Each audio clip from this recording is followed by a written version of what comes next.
시편 74편입니다. 시편 74편입니다. 구약 성경 854쪽입니다. 우리 교독하면서 보도록 합시다. 자, 1절로부터 끝절까지 한 절씩 교독합니다. 제가 1절 읽겠습니다. 하나님이여, 주께서 어찌하여 우리를 영원히 버리시나이까? 어찌하여 주께서 기르시는 양을 향하여 진노의 연기를 뿜으시나이까? 옛적부터 얻으시고 성령하사 주의 기업에 지파로 삼으신 주의 이름을 기억하시며 주께서 계시던 시온산도 생각하소서. 영고히 파멸된 것을 향하여 주의 발을 옮겨 놓으소서. 원수가 성소에서 모든 악을 행하였나이다.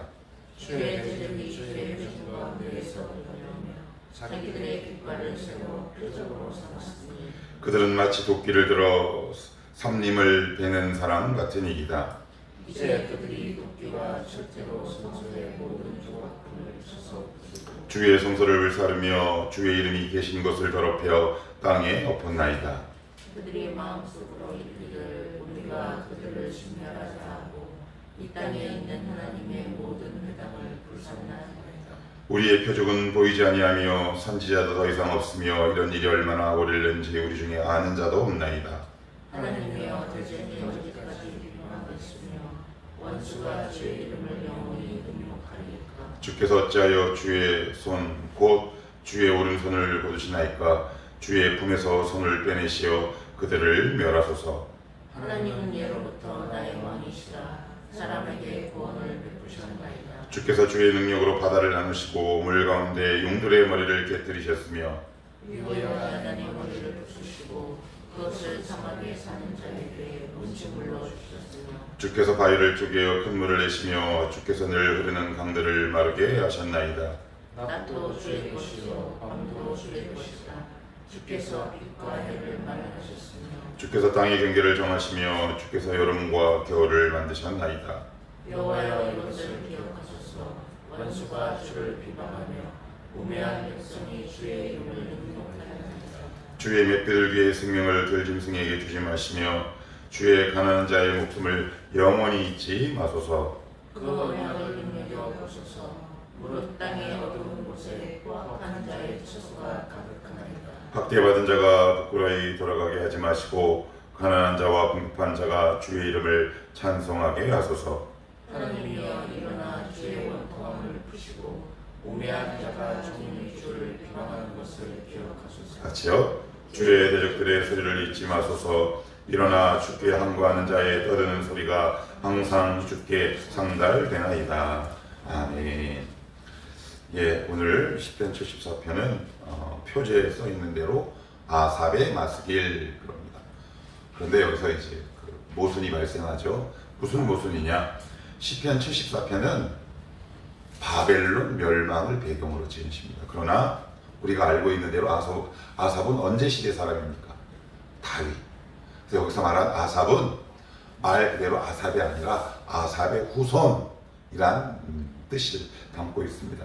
그래서 아삽 이렇게 마스길 혹은 아삽이 시 이래도 꼭 우리가 살펴봐야 할 것은 뭐냐면 배경을 살피셔야 한다. 자, 일단은 아삽의 후손이다. 그리고 배경은 언제다? BC 586년입니다. 정확하게 그때 어디요? 바벨론의 침공을 받아 남유다가 처절하게 패망하게 되죠. 그 모습을 본 아삽의 후손들이 눈으로 확인한 그 현장을 바라보며 하나님 앞에 읍소하고 탄식하는 소리를 오늘 노래를 지어 만든 건데, 여러분 같으면 어떤 시를 부르시겠습니까? 어떤 기도하시겠습니까? 어떤 노래를 작사하시겠습니까? 한번 우리의 마음을 담아 본문 안으로 한번 들어가 보도록 합시다. 먼저 1절에서 아삽의 후손은 하나님 앞에 이렇게 호소합니다. 하나님이여, 주께서 어떻게 해요? 어찌하여 우리를 영원히 버리시나이까? 그 다음에 어떻게 해요? 어찌하여. 우리가 하는 질문이죠. 하나님 왜요? 왜 그러셨어요? 그때 왜 그러셨어요? 지금 왜 그러세요? 우리와 똑같습니다. 왜 그러셨어요? 한번 물어볼게요. 하나님이 왜 그러신 것 같으세요? 그러니까 그 질문을 여러분들 말씀 안에서 찾으셔야 돼요. 안 그러면 평생 이 질문만 하다가 끝나요. 왜? 나 말씀 안에 그 우리 질문에 대한 답이 있다. 자, 이어서 2절은 이렇게 얘기합니다. 옛적부터 얻으시고 속량하사 주의 기업에 지파로 삼으신 주의 회중을 기억하시며 주께서 계시던 시온산도 생각하소서. 그래요. 그래서 우리말에 이런 말 있죠. 나 있을 때 잘해. 말씀이 들릴 때, 말씀이 권고할 때. 그러니까 지금 아삽의 후손은 예전의 추억을 반추하는 거예요. 하나님 그때 하나님과 함께했던 그 모든 좋은 시절들을 기억하시옵소서. 우리 이 민족을 다시금 회복하여 주시옵소서. 그러나 우리는 여기서 조금 더 짚고 넘어가야 합니다. 왜요? 하나님의 말씀으로 하실 때, 하나님이 여러분들이 끊임없이 말씀으로 경계하고 권고하고 때로는 아프게 따끔하게 말씀하실 때, 그때 잘 반추하셔야 합니다. 그러면 어떻게 되느냐? 3절이 이렇게 나와 있습니다. 영구히 파멸된 곳을 향하여. 어떻게 파멸됐다고요? 영구히. 이게 무슨 얘기예요? 풀 한 폭이 남는 거 없이 싹 쓸어버려요. 그러나 하나님이 이렇게 파멸하시겠다고 예언하셨어요? 안 하셨어요? 엄청나게 하셨어요. 선지자 몇 명 보내셨어요? 수도 없이 보냈습니다. 그러나 유다는 귀를 꿈쩍도 하지 않았어요. 하나님의 말씀 귀뚱으로도 듣지 않았어요. 그러면 여기서 시편 기자는 1절에서 어찌해서 이렇게 하셨습니까? 라고 질문했어요. 그러나 3절에 놀라운 답이 있습니다. 왜냐하면 하나님이 어떤 개인이나 집단 공동체를 이렇게 싹 쓸어버리실 때는 이유가 있어요. 왜 그런 줄 아세요? 여러분 여기 소사에 가시면, 제가 예전에 있던 교회에서 새벽 차량 운행한 거 여러분들 아마 잘 아실 겁니다. 근데 소사역이 제가 새벽 차량 운행할 때만 하더라도 지금 이런 아파트는 어불성설이었어요. 다 꼬불꼬불 판자촌들이 대부분이었어요. 그런데 어느 날 보니까 굴삭기가 와서 거기를 싹 쓸어버리더라고요. 그리고 그 위에 아파트가 세워져요. 하나님이 어떤 개인을 향해 뭔가를 이렇게 싹 걷어가실 때가 있어요. 건강, 물질, 환경, 명예를 싹 걷어가십니다. 그럴 때는 파괴를 위한 파괴가 아니에요. 또 다른 건축을 위한 파괴를 진행하십니다. 하나님의 소망은 파괴에 있지 않습니다. 다시 건축하는데 소망이 있습니다. 이것을 우리가 보지 않으면 우리는 늘 절망에 빠질 수가 없어요. 우리 꼭 기억합시다. 왜 하나님은 영구히 풀 한 폭이 남지 않을 정도로 싹 쓸어버리실까? 그래야지 그 위에 또 다른 하나님의 나라를 건축할 수 있지 않겠습니까? AD 401년 로마가 서고트족에 의해서 로마가 함락이 됩니다. 그런데 이건 그 당시 그 지중해 연안에 있는 모든 나라에게는 굉장한 정서적인 충격이었어요. 왜요? AD 313년 콘스탄틴 대제가 기독교를 국교로 선포합니다. 그래서 로마에는 어떤 정신이 흐르고 있었냐면, 로마는 하나님 지키신다. 그때 그러나 어떤 일이 발생했느냐? 중앙아시아, 지금의 카자흐스탄 정도입니다. 거기에 훈족이 북유럽을 통해서 유럽 쪽으로 내려옵니다. 그런데 이 훈족은 어떤 사람이냐? 중앙아시아는 대평야예요. 대평야에서는 어떤 족이 많을까요? 기마족. 그러나 그들을 본 유럽 사람들은 그들을 당해낼 수가 없었어요. 그래서 속칭, 통칭, 게르만, 고트족, 앵글로색슨, 게르만족을 다 포함해서 게르만이라는 표현을 쓰는데, 그들이 또 쫓겨서 내려올 거 아닙니까? 그래서 결국 그 가운데 하나인 그 서고트족이 AD 401년 로마를 함락시켜 버립니다. 그 모습을 보고 우리가 너무 잘 알고 있는 아우구스티누스라는 사람이 신국론 혹은 신의 도성이라는 책을 짓는데, 거기서 이 시편 기자와 같은 비슷한 이야기를 합니다. 제가 거기서 나오는 문장을 하나 읽어 드리겠습니다. 하나님은 두 사랑이 두 도성을 건설하였으니, 하나는 이 지상의 도성을 건설하였고, 우리가 바라야 할 이 진짜 도성은 하늘의 도성이다. 그러니까 새로운 소망을 품기 시작합니다. 이 땅에 있는 모든 것들은 언젠가 넘어질 수밖에 없구나. 그러면서 이렇게 이야기합니다. 로마가 그러면 왜 망했나? 그 4장, 그 4권에서 이렇게 얘기합니다. 참된 정의가 없는 곳에는 국가도 없다. 열왕기하 24장, 25장을 보시면 남유다가 왜 멸망하고 어떻게 멸망했는지 자세하게 나와 있습니다. 나중에 집에 가서 읽어보십시오. 이스라엘 공동체, 특별히 남유다에는 공의와 정의가 땅에 떨어져 버렸습니다. 그런데 하나님 그것을 그냥 두지 않으시고 바벨론을 동원해서 싹 쓸어버리시죠. 왜요? 다시 세우기 위함입니다. 지금 여러분의 상황이, 여러분들의 집안이, 여러분의 배우자가, 그리고 우리 집안의 재정이 펄 한 폭이 남지 않은 뭔가 메뚜기가 싹 핥고 간 그런 암담한 현실이라면 그 가운데에서 이 말씀을 붙들고 이렇게 기도하셔야 합니다. 하나님, 우리의 좌절과 절망이 깊어지는 그 순간에 하나님의 또 다른 창조가 일어나실 줄 믿습니다. 하나님, 오늘 이 말씀을 붙들고 저 이렇게 기도합니다. 영구히 파멸되는 것처럼 보이는 이 좌절과 절망 속에 하나님의 또 다른 창조를 기대하며 기도하게 하옵소서. 하나님의 원리는 늘 이렇습니다. 그래서 우리 꼭 기억합시다. 사람, 환경, 주변 여건이 펄한 폭이 남지 않은 암담하고 막막한 상황 속에서 그 속에서 바라보는 것이죠. 그래서 제가 예전에 읽은 한 책에는 이런 문장이 있습니다. 되게 오래가요. 되게 오래전에 읽었는데, 나는 기독교를 다른 단어와 치환해 표현한다면 나는 사랑도 사랑이지만 소망이란 단어를 제 1순위에 두고 싶다. 기독교의 대체어는 소망이다. 맞습니다. 기독교는 소망의 종교거든요. 우리 그런 의미에서 말씀 한 구절을 한번 찾아보는데, 예레미야 29장 11절 한번 찾아봅시다. 예레미야 29장 11절입니다. 예레미야가 어디냐? 낫기야, 예레미야가 어디 있을까? 그게 바로 29장 11절입니다. 자, 29장 11절, 12절, 1097페이지에 있습니다. 자, 11절, 12절 시작. 여호와의 말씀이니라. 너희를 향한 나의 생각을 내가 아나니 평안이요 재앙이 아니니라.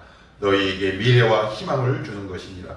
너희가 내게 부르짖으며 내게 와서 기도하면 내가 너희들의 기도를 들을 것이요. 하나님의 생각은 재앙이 아니랍니다. 뭐랍니까? 미래와 희망, 곧 소망이랍니다. 하나님이 유대의 공동체를 싹 쓸어버리신 이유가 있습니다. 다니엘서 1장에는 또 이렇게 얘기합니다. 성전 기구 얼마를 바벨론 잡신 성전 곳간에 두니라. 두 번째, 그러면 하나님은 싹 쓸어버리신 이유는 또 다른 건축을 위함이라고 그랬어요. 그러면 우리가 내가 지금 손에 남은 것 없이 뭔가 이렇게 싹 쓸려버린 상황 속에서 우리가 한번 기억해야 할 게 뭐가 있을까요? 이제 우리는 자녀를 키워봤어야 합니다. 앞으로 키우게 될 거고요. 자녀의 아픔은 사실 자녀의 아픔보다 부모의 아픔이 훨씬 큽니다. 그러나 부모의 아픔을 언제 아느냐? 딸은 언제 알까요? 출산 후에 압니다. 엄마 어떻게 낳았어? 라고 얘기합니다. 제 남자는 모르겠어요. 잘 처리 안 되는 것 같아서 부모가 되어보면 압니다. 아, 못 봅니다. 저도 그 경험이 있습니다. 하나님, 제 눈을 빼가십시오. 제가 굶는 건 괜찮습니다. 그러나 우리 딸들 기저귀값, 분유값은 주셔야 되지 않겠습니까? 그 절절한 마음이 있습니다. 여러분 있으시죠? 우리 하나님도 그 마음입니다. 어찌하여 혹시 질문하십니까? 두 가지 기억하십시오. 다시 한번 창조를 위한 파괴였다. 그래야 그 위에 반듯한 건물을 지어갈 수 있지 않겠습니까? 두 번째는 그 지점에서 하나님의 마음을 한번 생각해보자. 하나님은 얼마나 아프고 괴로우실까? 우리는 이기적이라 나의 힘든 것만 생각하고 고집하지요. 그래서 우리는 왜 그러셨어요? 뭘 왜 그래요?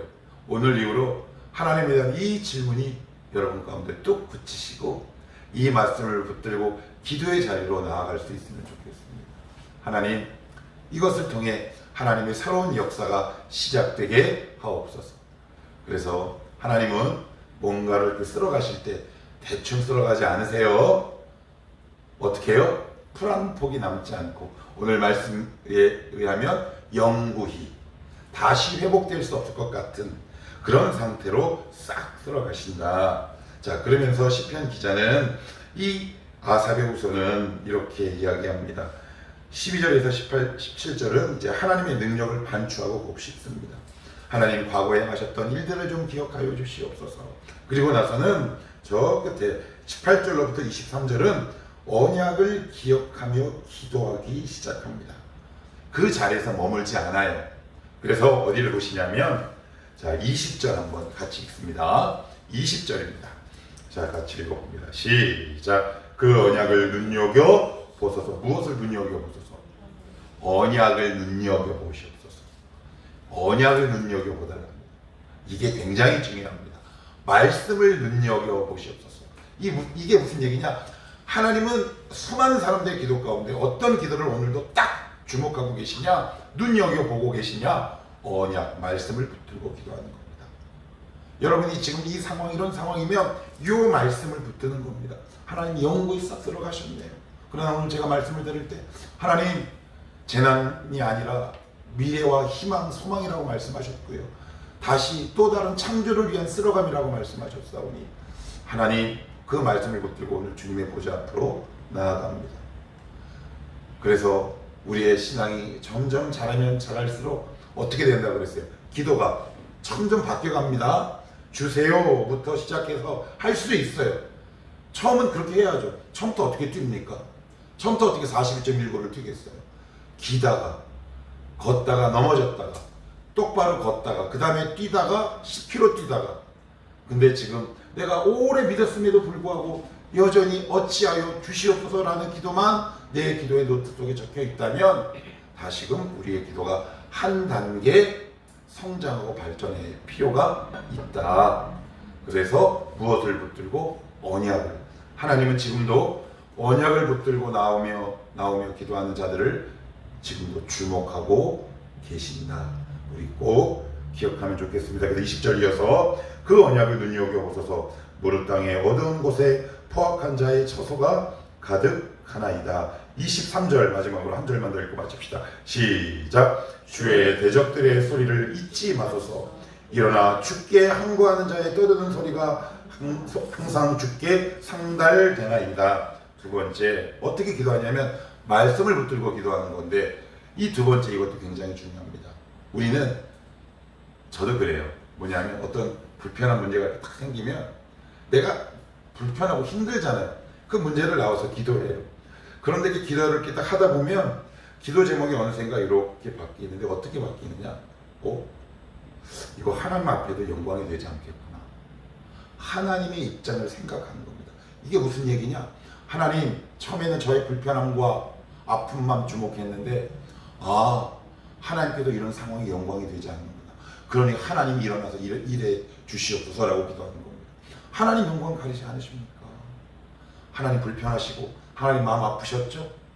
그래서 나의 마음을 살피는 그 장면에서 하나님 편으로 나의 기도가 나의 중심이 자꾸 이동해 가는 겁니다. 이런 기도가 정말 힘 있는 기도입니다. 이런 기도가 사람을 살리고 이런 기도가 공동체를 움직이는 힘이 있다 싶습니다. 여러분 인생에 풀 한 폭이 남지 않을 만한 어려움이 혹시 있으십니까? 그런데 여전히 아직도 왜 어찌하여 이유를 찾고 계십니까? 여기 있네요. 다시 재건축을 위한 거룩한 파괴랍니다. 그러나 여기까지는 가지 맙시다. 여기까지 가지 맙시다. 이스라엘 공동체에 수많은 선지자를 보내어 하나님이 때로는 경계하고 위로하고 때로는 때리시고 때로는 아픈 말로 그에게 다가갔지만 이스라엘 남유다 공동체는 귓등으로도 듣지 않았다. 우리 하나님이 말씀하실 때 그 말씀에 겸손히 귀 기울여 쓸데없는 고난을 자초하지 마시고 하나님과 남은 평생을 겸손히 동행하며 살아가는 아름다운 믿음의 삶이 되시기를 주님의 이름으로 축복합니다. 기도합시다.